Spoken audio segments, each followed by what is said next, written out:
समझ रहे हैं तुम्हारी बात रितिका, पर सामना करना इतना आसान भी तो नहीं है ना। अगले साल 25 के हो जाएंगे। मतलब जानती हो 25 का? मम्मी पापा का इतना प्रेशर है यार। पर तेरे सपनों का क्या? एक बार बात तो करके देख पेरेंट्स से। क्या बोले उनको यार? वो भी तो क्या सोसाइटी के प्रेशर में है ना। ना लड़की की शादी करनी होगी, आगे जाके होगी कि ना होगी, यही ना।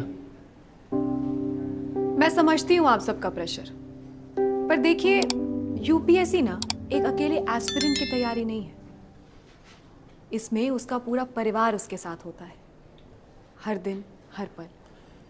लेकिन सच्चाई तो यह है कि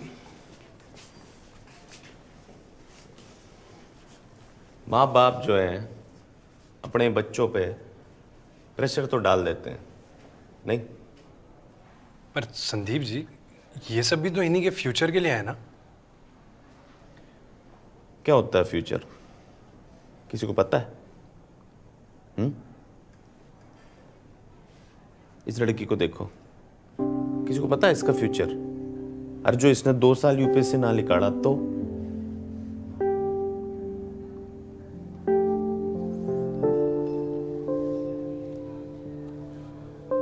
अपने पापा का नंबर डायल कीजिए।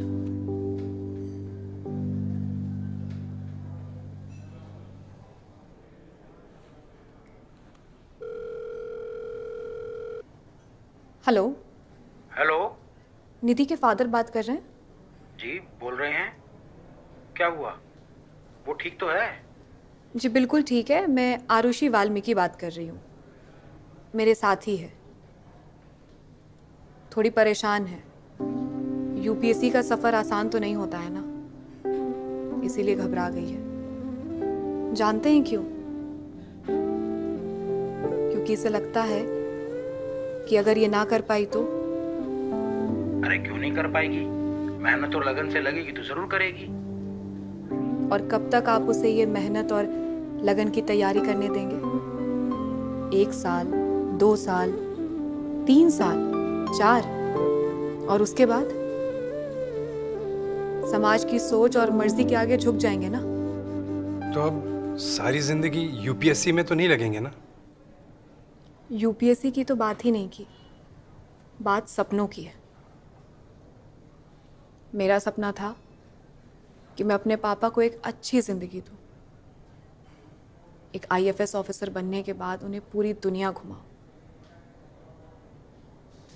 पर जानते हैं, जिस दिन कमीशन हुई उससे 1 हफ्ते पहले वो चल बसे।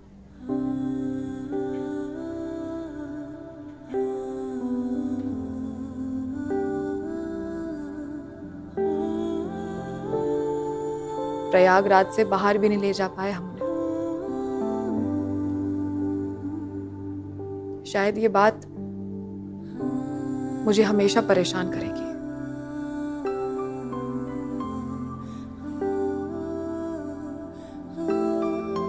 पर मुझे एक बात का फक्र है, मेरे पापा कभी समाज के आगे झुके नहीं। वो हमेशा कहते थे कि लिमिटेशन नहीं, एस्पिरेशन होनी चाहिए। सपनों को पूरा करने का कोई टाइम लिमिट नहीं होता है। आपने अपने एंड से पूरा सपोर्ट दिया है, अब बस फोकस करने दीजिए, क्योंकि यहाँ फेलियर नहीं है, यहाँ या तो सक्सेस है या लर्निंग।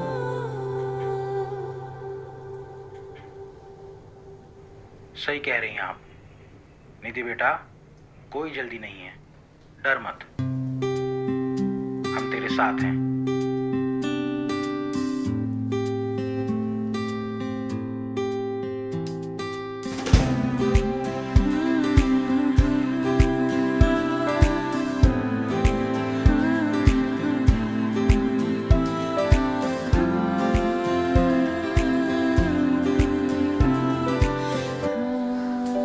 ननको दादा के बारे में बताया नहीं तूने? ठीक तो हो रहे थे, फिर क्या हो गया उनको अचानक? कुछ समय बाद उनकी हालत फिर से बिगड़ने लगी। जब हम ट्रेनिंग के लिए गए थे तभी। आपको पता है हमेशा आपकी बातें किया करते थे, इसलिए आपको बुलाया। सोचा वो तो नहीं है साथ, पर कम से कम जो है उनके साथ जीवन का सारा दुख और सुख बांट सके। आपकी एक अमानत थी हमारे पास जो आपको लौटानी थी।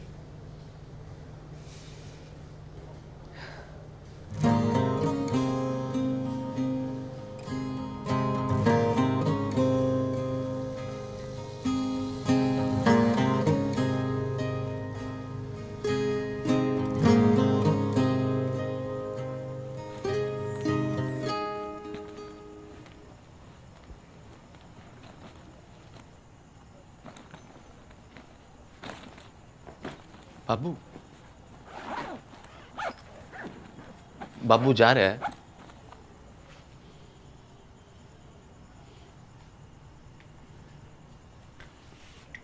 और क्या करूं? तेरे पास तो बाप से बात करने की फुर्सत ही ना है। ऐसी बात ना है बाबू, कुछ अर्जेंट मैटर में फंसा था।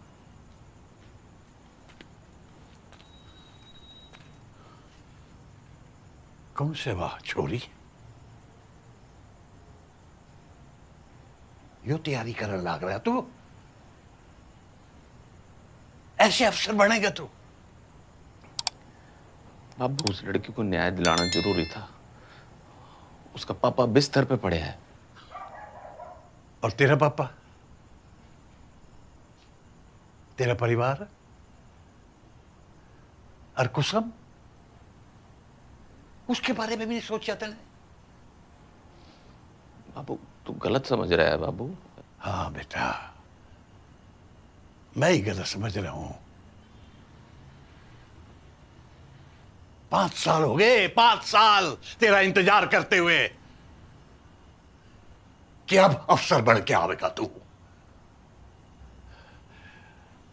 तने जितने मौके मांगे हमने दिए, तने बाप से बात करनी बंद कर दी। मैंने कहा कोई बात नहीं भाई, छोरा है, नादान है, जान दे। और अब जब इतना बड़ा इम्तिहान तेरे सर पे खड़ा है, तू यूं करने लग रहा है।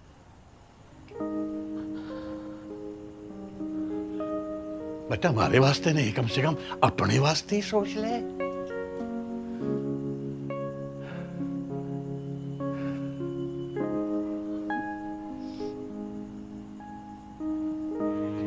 बाबू, माफ करो।